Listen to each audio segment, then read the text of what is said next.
Hello, আসসালামু আলাইকুম। কেমন আছেন আপনারা সবাই? আমি নাবেলা আবারও চলে আসলাম আপনাদের মাঝে ছোট্ট একটি ব্লগ নিয়ে। সকাল থেকে রাত পর্যন্ত কী করলাম সবই আজ আপনাদের সাথে শেয়ার করব। সকালে ঘুম থেকে উঠে ডিম ভেজে নিলাম, এখানে বুটের ডাল বাগার দিয়ে নিলাম, তারপরে পরোটা ভেজে নিলাম। এখন বসে বসে নাস্তা করব আমি আর আমার হাজব্যান্ড। আমার হাজব্যান্ড আবার বুটের ডালের সাথে ডিম ভাজা খায়, আমি খাই না। আমি বুটের ডালের সাথে শুকনো মরিচ ভাজা খাই। যাই হোক, বসে বসে আমরা দুজন গল্প করছিলাম আর নাস্তা করছিলাম।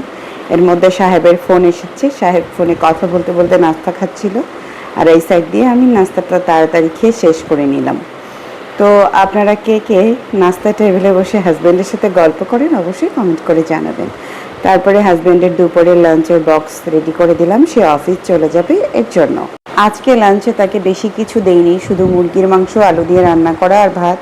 এইদিকে ঘুম থেকে উঠে বিছানার কী অবস্থা, তারপর বিছানাটা গুছিয়ে নিলাম। ওই যে আমার ছোট্ট সোনাটা খেলতেছে।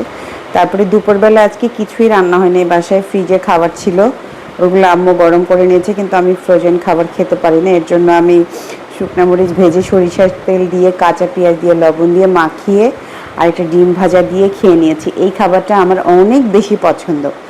তারপরে নিয়ে নিলাম ডাল, এরপরে ডালের সাথে নিয়ে নিলাম একটু শুটকি ভর্তা, চাপা শুটকি ভর্তা।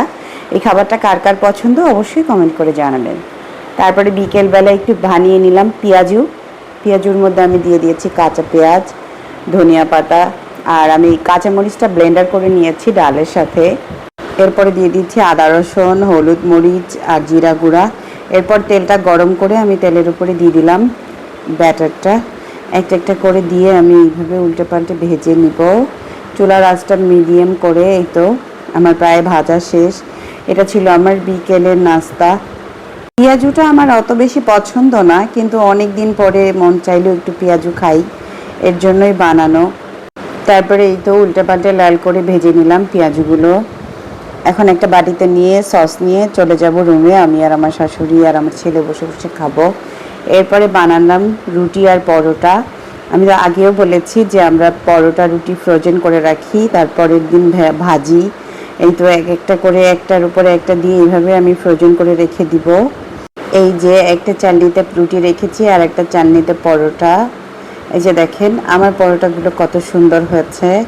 তো আমার ভিডিওটা যদি আপনাদের ভালো লাগে অবশ্যই লাইক কমেন্ট করে পাশে থাকবেন। আল্লাহ হাফেজ।